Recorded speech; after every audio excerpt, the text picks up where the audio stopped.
Thank you, everyone, for joining us this afternoon. I'm Brent Hoagman, co-founder and chairman of Founders Forum. For those of you who may not know us, Founders Forum is a global community of the top tech founders, corporate CEOs, and senior investors. Over the past few months, we have continued gathering our community through this series of Founders Forum Live. Today, we are delighted to welcome an extraordinary group and also to our Founders Forum and our health tech communities in the audience. Founders Forum also runs a health tech event with the NHS. A recording of the session will also be posted along with all other FF Live sessions on the Founders Forum YouTube page once this is over. So please head over there and subscribe and share with friends, etc. So that's it for me. Now I'm delighted to introduce Martin Wazowski. I'm very lucky to call Martin a friend over many years and to have been inspired by him as one of Europe's top entrepreneurs and actually global entrepreneurs, because he's had many successes in many countries. His latest businesses are Prelude Fertility, Overture Life, and an autonomous driving startup as well out of Spain. I won't name all his previous other successes, but I can say he's one of the most inquiring minds that we know at Founders Forum. So Martin, over to you. Thank you. Well, thanks for that flattering introduction, Brent, and I'm very happy to be your friend too. And I'm also very happy to see so many friends on the chat. So this is going to be a very intimate gathering in a way, even though it goes to the whole world. Now, we have a great group here in which we're going to talk about genetics, the pandemic, and what is it that can be done with the help of genetic understanding to stop the pandemic, and in general, what are the other topics that can be addressed through an understanding or a deep understanding of genetics. I think in regards to the pandemic, it is interesting to see that the enemy we have at the pandemic is a piece of genetic code with an envelope, right? Because that's what viruses are. So we are being attacked by a piece of genetic code, right? And with Anne and Chris, we have two people who have devoted a lot of their careers to understanding the meaning of the genetic code, not of viruses, but of people, right? But in general, when you fight viral illnesses, there is things you can learn about the vulnerability of people in relation to this particular virus, in this case, SARS-CoV-2. So I was going to ask Anne first. Maybe Anne, you could introduce yourself, and you could also share the work you've been doing in terms of trying to understand what are the vulnerabilities that SARS-CoV-2 is exploiting, or is there anything we can learn from our genome in terms of that will help us end the pandemic? Yeah, a couple things that we have started doing. 23&Me recognized, again, everyone I think has wanted to help in the pandemic and to have some kind of impact. And we realized one of the best things that we could do was try to understand some of the genetics of susceptibility and severity. And just as background, a lot of infectious diseases, there are people who have genetic mutations that make them less severe with a disease or make them actually immune. So for instance, in norovirus, which is known as the cruise ship virus, you can have a genetic mutation and not be susceptible to it. In HIV, you can also have a mutation called CCR5, and if you have that mutation, you also you're immune essentially to HIV. So in a lot of infectious diseases, there's reasons to think that there are natural mutations out there where people are unlikely to get it or be less severe. And we see that in the population, which is, you have some of these people who are obviously very severe and some people who are relatively asymptomatic. So we have 12 million customers in 23&Me. We put out a survey to them on April 6th. We have 750,000 people who've taken that survey. We have over 12,000 people who said that they have had COVID-19 and over 2,500 people who said that they were hospitalized with it. So from all of that research, we were able to analyze it and see that there is actually something that, you know, somewhat protective if you are an O blood type. So people who are O have a 9 to 18% decreased risk of getting COVID-19, of susceptibility. So that's sort of the preliminary finding. And I think what will be interesting is that you have, again, lots of groups now, Genomics England included, that are starting to look at the research or starting to do their own genetic studies. And 23&Me is usually going to be underpowered in terms of hospitalizations, more severe cases. So we'll be able to contribute our data with other data sets, and hopefully we'll find something. Thanks, Anne. So, Chris, you live in the country. I mean, your company is government owned, and the UK government has been struggling arguably the most in the world with this pandemic. I mean, I've seen different numbers of the reported deaths and then the non-reported deaths. And we see that the UK may be the country with the most COVID deaths in the world, next to Spain and Belgium. So I imagine that also you being part of the government, that you were asked to help in some way. So maybe you'd like to share with us the different things that Genomics England has been doing for this. Yeah, absolutely. So as you say, we're a government-owned company, and that means that our mission is very much around trying to understand the benefits that genomics can bring both into healthcare and also to research. And I mean, the title of this talk is Genetics, Genomics, and Pandemics. And I think what has been really impressive through, as you say, an extremely challenging time in the UK has been the breadth of the scientific response here. And genetics and genomics is at the heart of that. And that's both been around sequencing the whole genome of the virus itself, seeing how that's evolving over time. And Public Health England and the Sanger Centre in the UK are leading the coalition who are doing that. What we're doing at Genomics England is sequencing the whole genomes of the humans, the hosts to the virus, for exactly the reasons that, that Anne outlined, to try and understand the genetic architecture of what lies behind some of these differences that we can see. So people who have similar age, gender, comorbidity, deprivation, previous medical or like prescription history, we can still see really big variance in how people respond to this disease.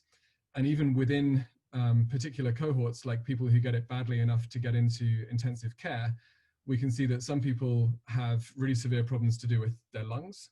Some have really severe problems to do with their hearts. Some it's about how the immune system responds.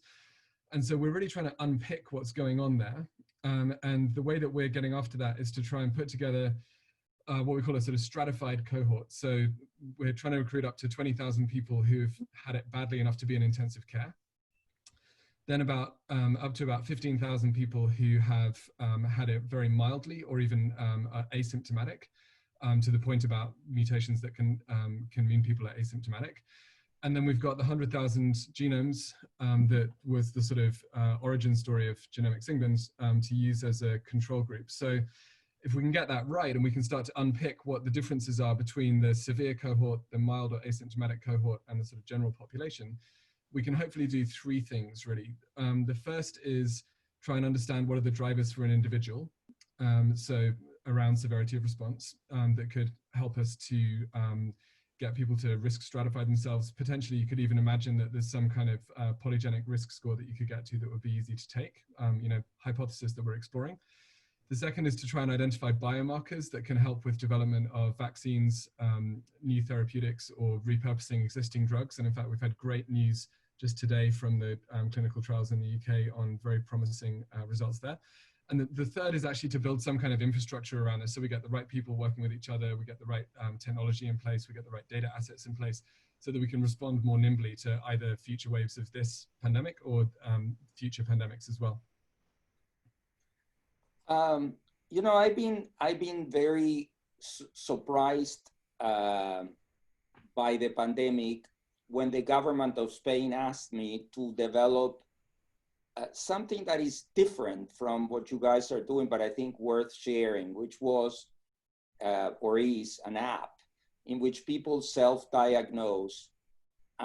So there's no genetic testing, there's no viral testing, there's no PCR, there's no antibodies, IgG, IgM. It's all in the app, right? So we developed Corona Madrid and other apps in Spain. And this was at the beginning of the pandemic, when the government was reporting thousands, single-digit thousands of cases. And through the app, we found hundreds of thousands of cases, right? Of people who were calling the 112, which is like the 911, and not getting responses. So they were downloading the app and they were self-diagnosing themselves with the app. And this app would ask people, do you have chest pain? Do you have fever? Do you have, well, all the telling tales of COVID.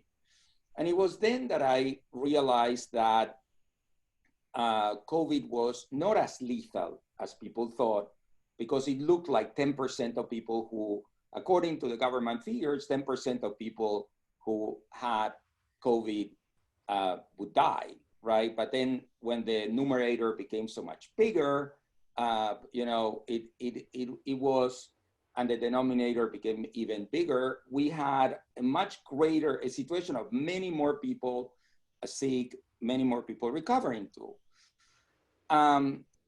So we went through this, and then different countries applied different policies of lockdown, right? Spain had the most severe lockdown, according to figures released by Google on mobility.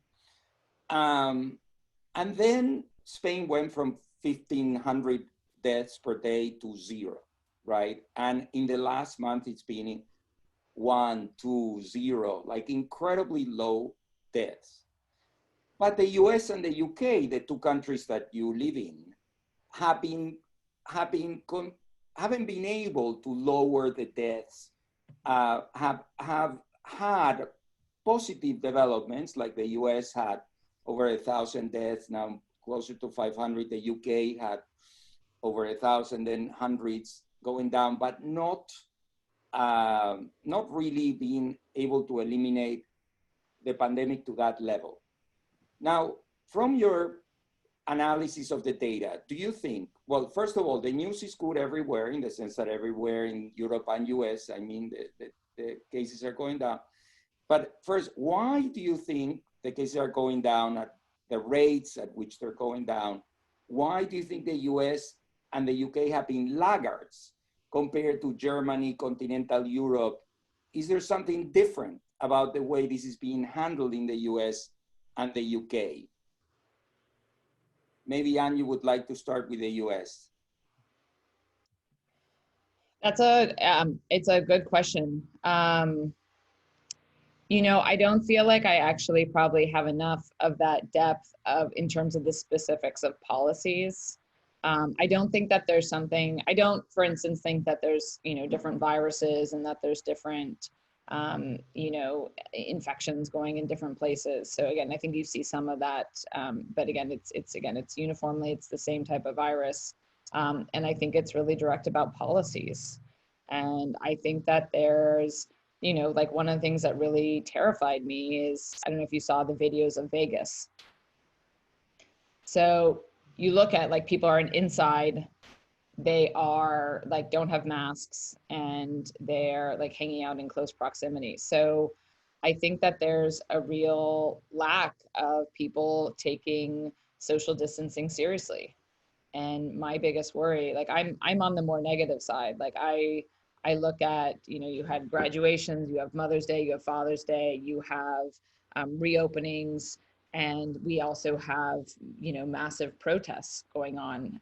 And all those things contribute to the fact that people are close. And I think the one thing that is, relatively well established is this is definitely a virulent virus. So I look at some of the I think that there's a cultural element, and I think there's a policy element.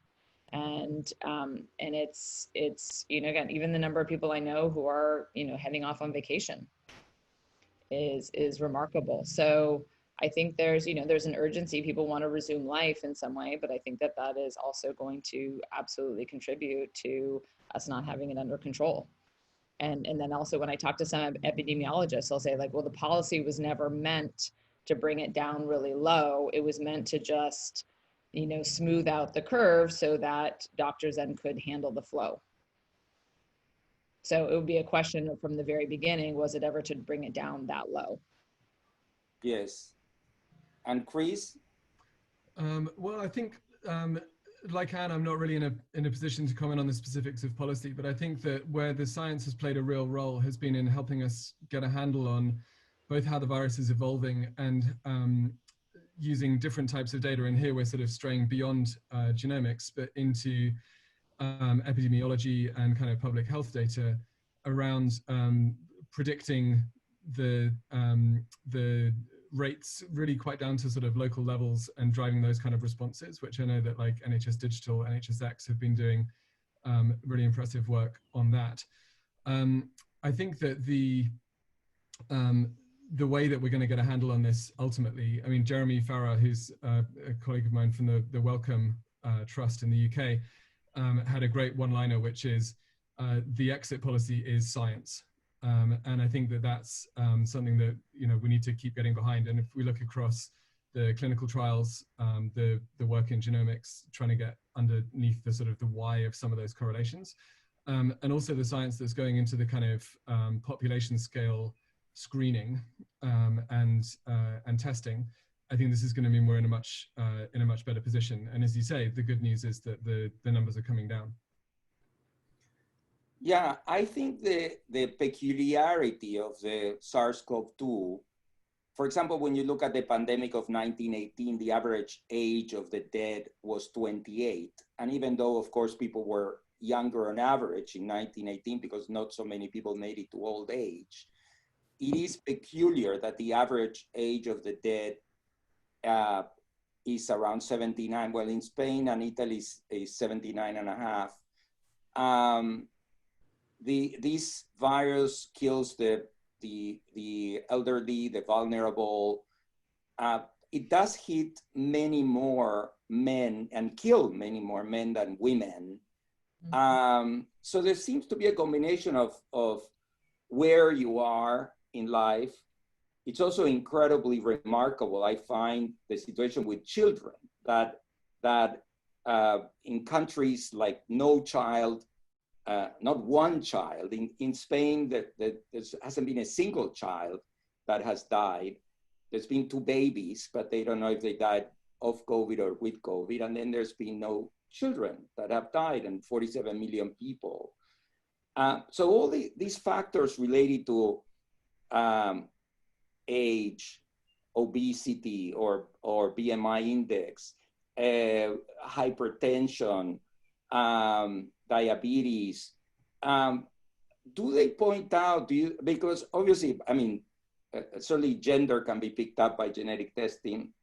So the question is there more? Do you feel both of your companies should be doing more work or deeper work? Because there seems to be such correlation with things that do show in genetics, that there should be more of a genetic story than the blood types. Yeah. I mean, I think you've just pointed to exactly the reason why we're both pursuing these avenues, right? I think we're in the early stage of the research, but both, as Anne said, some of the stuff around blood type, some of the work that's been done through international collaborations on trying to combine data sets in a sort of anonymized and aggregated way, just to see what's going on across the genome. And we can then start to do things like what we call a GWAS, a genome-wide association study, to say where are the markers that might help us understand what's going on. But I think the reason that both of us, I don't want to speak for Anne, but certainly the reason that we've looked at this severe versus mild versus everyone else is that most of the data sets are made up of 2 groups. One is a group who has had COVID, and the other group is everyone else. And actually comparing what's going on in the genome between those 2 groups doesn't actually tell you that much, because the main thing that determines whether someone's got COVID is, have they been exposed to the virus, and if so, in what sort of levels. So the getting under the skin of the severity, where we've now hit about 3,000 or 4,000 patients who've been through intensive care, and we're at similar numbers of volunteers on the mild and asymptomatic side. We're starting to get towards the right kind of cohort sizes to start to generate insights, but we really want to get to kind of 15, 20,000 to be able to draw kind of meaningful conclusions. And I don't know if, Anne, if you have the... No, I agree. I think one of the things that's most interesting is we should, all these groups need to collaborate. Yeah. It's truly an example of when everyone, like, we will only find it, like, frankly, like, we should collaborate. Like, Martine, you should broker a deal right here. Like, we should find a way that we can work with Genomics England and say, like, let's look at, like, because again, you're trying to, like, everyone's trying to hit roughly 15 to 20,000 severe hospitalized individuals.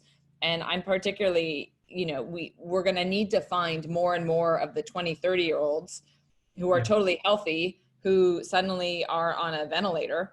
Yeah, those stories are obviously terrifying, but like, those are really rare, but there's going to be clues in that.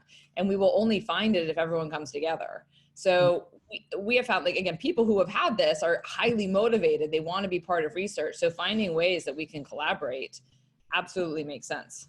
Yeah, I think that's great. And the other kind of stories that I find really inspiring are the kind of, I think it was Spain's oldest woman, Martine's probably closer to this than we are, who sort of fought it off and was really vigorous afterwards, because it's getting under the skin of why some people are sort of, super resilient like that.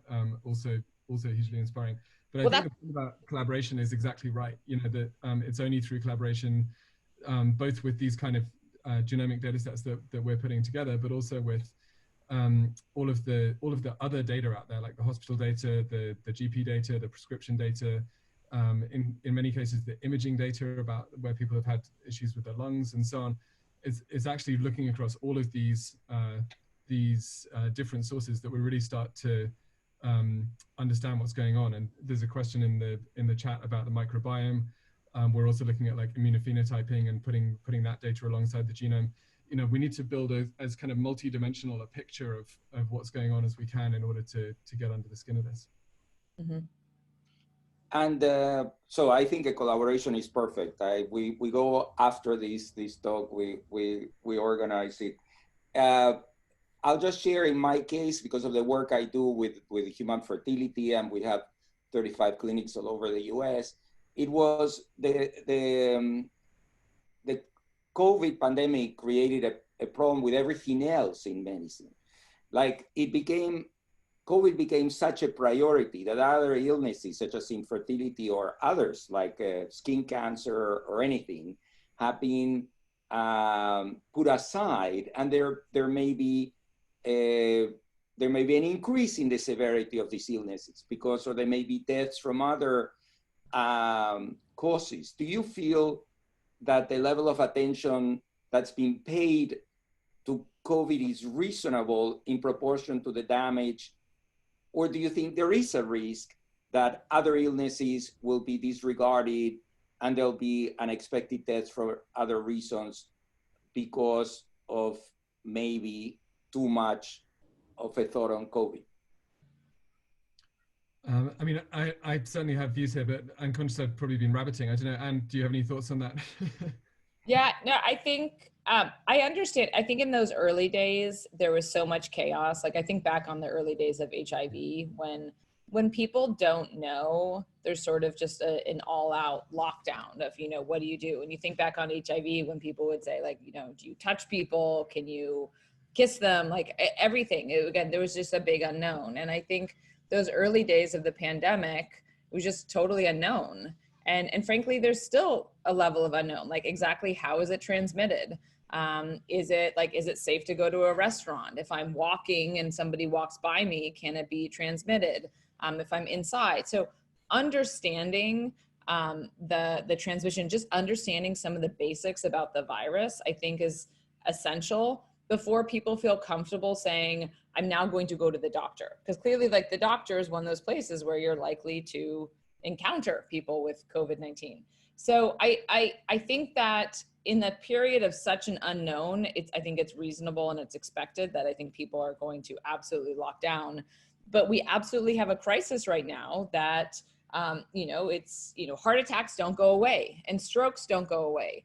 And the numbers, like when I talk to my friends who are emergency room doctors, and they're like, wow, like we're playing a lot of video games right now. Like we got a lot of free time. And, doctors all over the place are suddenly have tons of free time. So people are definitely not going in. And I think there's definitely a need to make sure that the severe. At the same time, there's this hugely interesting opportunity for digital care and for people to start taking care of themselves. Because I think there's been a lot of procedures and a lot of dependency on going into the medical world where there's this opportunity now. Digital care and being able to see a doctor through Zoom is taking off. And, people, we see this even with 23&Me, people want to be more proactive about their health.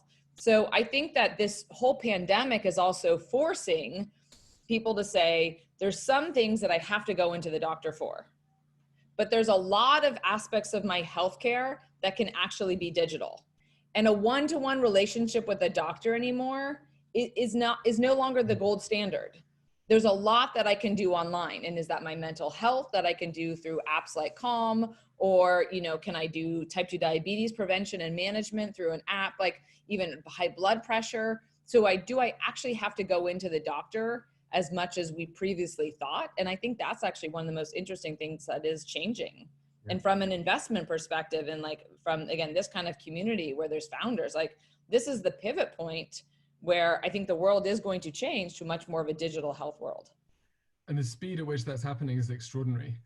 That roadmaps that were out there that were like looking at multi-year for things like remote consultations for primary care for GPs got done in a matter of weeks. And I think that's been one of the most inspiring elements of the response. And I think particularly for a tech audience like this, seeing what's possible when the machine moves in terms of rolling these things out at scale is extraordinary. But your question about balancing the different impacts of COVID, both direct and also the indirect in terms of all those other elective operations and so on that are not getting done across cancer and rare disease and so on, which is with Genomics England, that's a lot of our sort of bread and butter work with the NHS is in cancer and rare disease.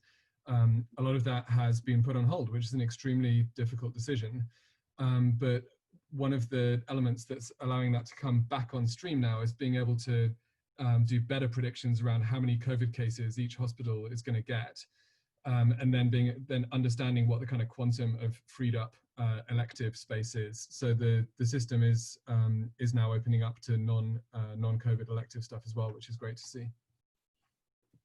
Great. I wanted to share questions from the group here, from the audience, let's call it, that are coming. One question, I'll make it a little wider, is from Alex. And it's about medication that, in his case, he writes about medication that seems to work to slow down aging, like metformin or rapamycin. But it could be a question in general, like when you are doing the surveys and you're trying to understand and compare people's genomes or exomes with questions, right, that you ask them. Do you think is relevant, and have you tried or have you looked to cross check what medications do they normally take, and could there be medications that make things better or worse to certain genomes vis-a-vis COVID? Mm-hmm. And I think that's actually going to be better. 23&Me is entirely based on self-report. And people's have medication recall. People will remember they're taking medications, but they're not necessarily going to be as specific about the dose or the exact type. So that's actually an area, if we're looking to see, is there any kind of coincidental, correlation between, medication and COVID severity, you're going to find that more from a group that's going to have medical records. So that's where I think there's the type of, again, each group is going to bring different, assets. And I think that's something that, Chris, you guys will be good at. Yeah, and that's already very much emerging at the level of correlation. So, for example, some of the groups in the UK, both in Oxford and London, other places, have been looking at the massive scale kind of primary care records that we have, so people seeing their general practitioner, their sort of family doctor, linking all of that historic data with things like COVID status and what happens if you go into hospital. Do you then need oxygen? Do you need a ventilator? What are your outcomes? And so we are starting to see some of those correlations about medication history by linking up the prescribing data with the kind of course that someone follows when they get COVID, that are throwing up interesting correlations. So I was asthmatic when I was younger and took beclomethasone dipropionate, the sort of brown inhaler, for ages. And I suddenly felt good when I saw one of these reports that was saying there was a correlation of if you've taken inhaled corticosteroids for a number of years, then your response is likely to be better. I suddenly felt like, great. And, you know, so there's a bunch of those correlations that are emerging. But what we're, you know, I think your question is, can we then link that to another level of sophistication, which is, are you more likely, is there a biomarker in the genome that says you're someone who will really see the benefit of, I don't know, let's stick with the inhaled corticosteroids, right? And I think that's the work that really is just getting underway now. Very good. I was just told that people could ask questions on video, right? So if anybody would like to ask a question on video, Ellie will unmute you to ask us directly. As this happens, I was also going to mention how do you get data? I mean, one of the biggest problems we've had, like when you look at the Korean approach to COVID and the Asians in general, they have been clearly more successful than the Europeans and the Americans, right? And you can say, well, they wear masks, but you can also, you can say they're a more compliant population, but they seem to have less concerns about privacy, right? Or privacy. And this is something that I've always been a big fan of privacy in general, but when I was trying to promote geolocation in the app that I built for the Spanish government, the politicians say, no, no, no geolocation. And I was like, well, it's very difficult to do contact tracing without geolocation. It is very difficult. I mean, you could do another type of geolocation, which is to see which phone has been next to another phone, but it's very hard not to see where people are and try to prevent contagiousness, right? I just wanted, maybe you would like to comment in general in the US, in the UK, about these issues of privacy and how can we effectively find solutions while respecting people's privacies? That's a tough one. It's a good... let me jump in and give Anne time to think about her response as well. I mean, I think the first point, just as a sort of a basic statement of principle, is the fact that there is a crisis on doesn't mean that we shouldn't care about privacy, about the rights that people have to understand how their data is used and what it's used for. And we're in a very lucky position at Genomics England that we've built up a real sort of muscle in this through the 100,000 Genomes Project. We've got representatives of the people whose data it is, who make the decisions, who sit in the committee that makes decisions about which research projects get approved and have veto rights and so on. So there's a lot of infrastructure there that we can draw on. With that said, I think we're living in this extraordinary time where the government is saying to people, you have to stay in your houses and you can't go out. And that's an extraordinary restriction on people's lives and freedoms and so on. And so trading off those kind of extraordinary restrictions on freedom against differential approaches to privacy, whether it's in an app, whether it's in data sharing and so on, those are really thorny discussions, but those are discussions that can be had at speed and in line with principles and made well, I think. But you know, it turns up the intensity and speed that we need to deploy. Sorry, Anne, I didn't want to cut across you. No, that was great. I absolutely agree. That's it's obviously you know, in the ideal society, like we have a friend who just moved to Hong Kong, and when she got there, they put an ankle bracelet on her and they monitor her for the first couple weeks. So she's not allowed to exercise, she's not allowed to leave the apartment. And I can't imagine that happening here in America. But the reality is that's part of how I think that they have done such an amazing job with actually controlling it. So what I have found with 23andMe is that when people are given the transparency and the choice, we actually have a lot of people who opt in to sharing their data. And I think that there's, like, when I think about your app, Martine, you know, people don't like knowing that they're being watched, or they don't like having their privacy taken away without an option to regain that back. And I think no one likes feeling duped. So for me, privacy choices always have to be absolutely front and center, and give people like really easy ways to opt in and really easy ways to opt out, and see, like, do they want to have their contact trace? Like, do they want to have it? And explain the benefits to them. And if they want to opt in, I think that you will probably get a good number of people who want to opt in.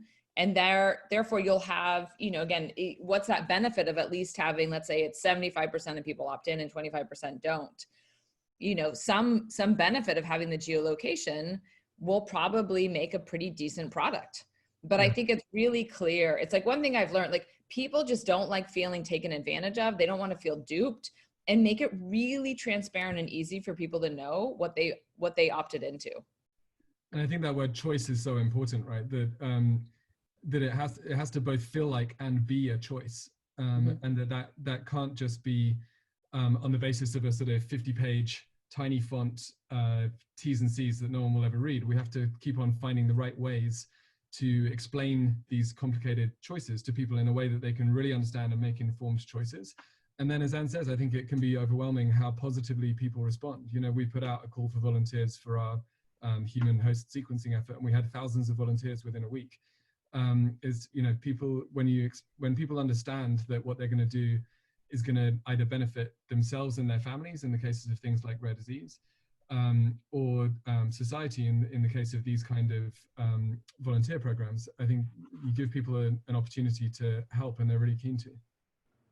Yes, I think also when you look at the history of the UK, there has been more acceptance. For example, when dealing with terrorism and CCTV, or there's been more acceptance of giving up some elements of your privacy for the common good, right? So maybe a different perspective in the UK.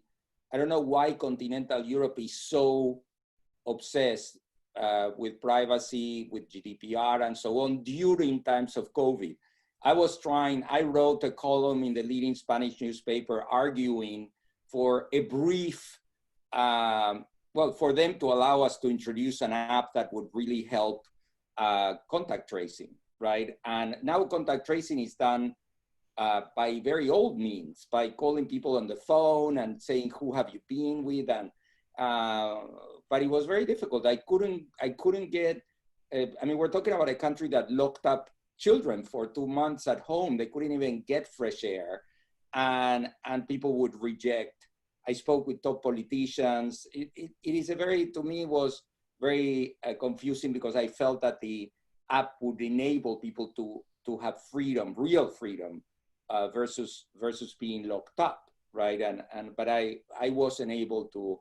I mean, we built an app, but it didn't have all the features that we needed to fight this. Let me ask you a question about, so the last few weeks, everywhere in the world, as we said before, deaths are going down, and there could be different explanations. Social distancing, there could be, 92% of people who die are over 65, at least in Spain and Italy. So it could be that those most likely to die protect themselves better. So social distancing, protection of the likely victims. There could be some kind of mutation to a less lethal form of the virus. There's also been theories about people having antibodies that protect them against SARS-CoV-2, even though they do not test positive for IgG or IgM when they do antibody testing. If you had to give your own guesses, because they're guesses, just your personal guesses, as to the good news of the last 4 weeks, would you explain behavioral, mostly behavioral reasons, or medical, biological reasons related to human biology and the behavior of the virus? In terms of the numbers going down, I think it's that's down to behavioral, right? I mean, you look at the behavioral changes that have happened. It seems really clear. I don't think that that's necessarily down to an increase in immunity or anything, just because such a small proportion of the population to date has actually been infected. You know, we're miles and miles from anything like the sort of infamous herd immunity. Totally agree. Well, I am still surprised, though. I don't have an answer, but I'm still surprised after the massive demonstrations. When the Black Lives Matter demonstrations happen, and they still happen, and other types of demonstrations in Europe, in the US, I thought that this was going to come back in full force, right?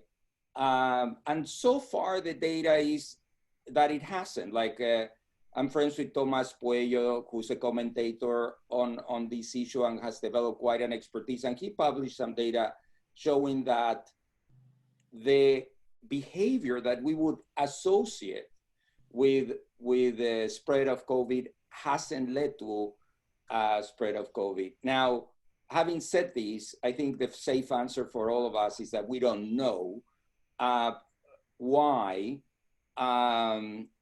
but it's not what we would expect after such gatherings, right? And at the beginning of the pandemic, clearly public transportation, football matches, large events, singing events where people got together led to the spread of the virus in a much more lethal way than now, right? And I'm just bringing this up saying, well, we don't know why, but we're getting sort of some horrible trials in the sense that if it was lethal, the demonstrations would be a big mistake. I mean, the reason for the demonstrations is totally valid, but the actual demonstration could be a mistake. But the result is that we haven't had an increase in cases and deaths that we would expect. Yeah, I mean, I think it's again, we have a number of states here where we do see increases. But you're right, it's not like, again, I think back on 2 weeks ago, which is when you would normally expect to see in that time frame that there would be a big jump. So it's an interesting thing to look at, you know, is it that they're outside, which is one, was there a sufficient number of masks? But again, when I look in pictures, you know, one thing, like a lot of people don't wear their masks correctly. So yeah, I would be, you know, I think it's an interesting question as to, you have these mass gatherings, lots of people together. Why was there not more of a spike? Or is it something that we're still just going to see? Or was it also mostly, again, we talk about, was it mostly in the younger populations? But I mean, I suspect, and as you say, this is, we're into guesswork here, right? But I suspect we are going to keep seeing these either localized or wider outbreaks, and we need to collectively kind of build muscle in how we manage those, right? There was a story in the last day or two in the news around a new outbreak in Beijing, and you know, the Chinese sort of system has now built a lot of infrastructure around doing this. You know, there was an outbreak that was traced back to a market. I think it was 8,000 workers were tested, almost 75,000 people were tested in a single day. Travel bans were put in place very rapidly. So, and likewise in the UK, we've now got a much more extensive testing infrastructure. We need to be ramping that up ahead of the winter season so that we can, for example, differentiate between flu and COVID, you know, so that we can differentiate between people who experience similar symptoms but have a different underlying cause. And I think that there's going to be that need for a level of responsiveness at both a national but also at a local and regional level, so that we have more of a sort of differentiated approach as we learn as societies to kind of live with this. Do you, in your own organizations, and then I can share what I've done in mine, what is your own policy as to when should people go to the office? Should they work from home? How long should they work from home? What have you implemented in your own organizations, which is very good at Founders Forum also because everybody runs organizations and everybody's trying to work this out. Also because at our companies, we tested 5 different brands of antibody tests, and we tested them against people who had COVID, right? And we never found a positive, meaning that somebody, we found a lot of false negatives, people who were saying they have no antibodies, but they had COVID, right? So we don't seem to be having reliable antibody testing. So how do we decide when it's safe for people to go back to work? And do you think genetic testing or some kind of testing, PCR, antibody testing, or other types of testing, a battery of tests, are we going to be able to know when is it safe? Do we have people who are truly immune? What are your thoughts about that? And also as to mainly about when should people go back to work at their offices, if ever? Right. We've taken the policy because people have asked that it's hard. They need to plan their lives. And I think one of the things that's interesting in the Bay Area is a lot of people are actually leaving the area and saying, look, if we're not going into the office, why am I paying this incredibly high rent and stuck in an apartment and limited square footage? So a lot of people are leaving. We made a decision to tell our employees, we do not plan for people to be coming back this year. That said, we actually do run pharmaceutical biotech discovery, and we have labs and we have, research and development. So that can't necessarily be remote. So those people were coming up with very clear policies of how many people can be in the lab at once, what are the shifts people sign up, what are the cleaning policies. One of the key areas of worry is bathrooms. How is it that you make sure, there's only one person in the bathroom at a time, that it's cleaned, making sure people don't have to open doors, all of that. So, but for, like I said, the consumer side of 23&Me, people are quite effective from home. And I think, again, the same way I talk about digital health and how that's transformed, I think the work from home culture has also totally transformed. And I think people need to reevaluate what do you actually have to be in the office for? And there's some people, it's another aspect of diversity that I find so interesting. Some people are absolutely thriving in this environment. And I see incredible diversity, like they're engaged, like they love it. Some people obviously don't, and they want to be back in an office. But I feel like we've kind of recognized that the way people are effective when working varies. And some people we need to have office for, some people we don't. And I think it opens up the door for remote working. So we've kind of committed, we have that luxury. I don't have to open my doors for at least like the majority of the company in the next, for 2020. But, and we probably don't need all of our office space. So I think that's where we'll go, and then we'll keep evaluating, and we're looking at, when could there be, easy testing. And there's a number of exciting companies that are coming out that are trying to make very cheap testing that would be sort of almost, again, within an hour results that you would be able to do regularly. Chris, I don't know what you'd say. I mean, very, very similar, actually. I mean, we were on the verge of signing a 10-year lease on a new building in January, February, and have not done that for exactly the reasons that you outlined. We went full remote very early and had a similar spread of, we had a sort of honeymoon period where everyone was excited about not commuting. We had a similar spread of some people love it, some people are less keen. I think it really asks the question, why do we come into the office, right? And it really undermines the concept of, I'm going to spend an hour on the tube or the subway or the DART or whatever to get into a really expensive office, to sit at a desk and work by myself in a way that I could just do that at home and have those kind of 2 hours back in my life and probably be, more happier and more productive. But equally, I think we're finding that we miss elements around collaboration. Some of these sort of virtual whiteboarding tools are helping, but there's that collaboration is still more difficult around community, around coaching. I seem to keep saying words that begin with C. This is not supposed to be some kind of framework, but like, how do young people learn in the office, right? Just there's so much that we pick up through osmosis, and if everyone is atomized and kind of remote, how do we deal with that? But we've similarly settled in for the long haul, basically, of being principally remote. Yeah, no, in our case, we had to divide employees, like sort of like Anne said, we have around 1,600 employees in the two fertility companies. Anything that software you can do remotely, you cannot get somebody pregnant remotely. That hasn't been developed. So you need people at the clinics and you need people at the labs. So we kind of divided people between the ones that could make the choice, the ones that couldn't make a choice. We made it safe for the ones who had to go, as safe as we can. And as I was saying, we lack proper antibody testing or testing to it would be ideal if we could have a reliable antibody testing, but we're not there yet. And I think that overall, we had issues with people having COVID around the employees. We had some employees with COVID, but we haven't had any outbreaks or situations where anything got out of control, right?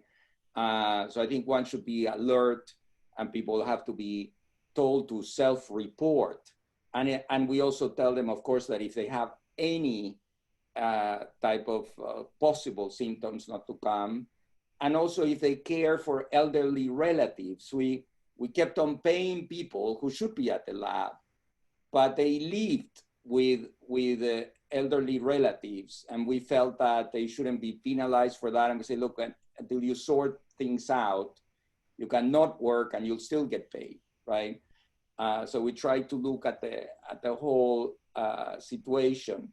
So we're coming to the end of the session, and I was offered the opportunity for anybody to ask a question on video. I'm going to ask once more if anybody would like to do that. I keep getting all these questions in the chat. You can also read them, see if you feel like answering any of those, Anne or Chris. Well, I was going to say, I'm conscious that we're close on time, and that there were quite a few questions, some of them on the more technical side in the chat. And just want to say, if people want to reach out by the organizers, I'm very happy to respond to those if that's helpful. Very good. So I just want to thank everyone at Founders Forum, and thank you guys. And I hope you make a deal right after this to share data and help us all sort out the mysteries of this pandemic, which are many. We'll call it the Varsavsky cohort. Yeah. Thank you very much. Love Goodbye, it. everyone. Cool. Thanks a lot, guys.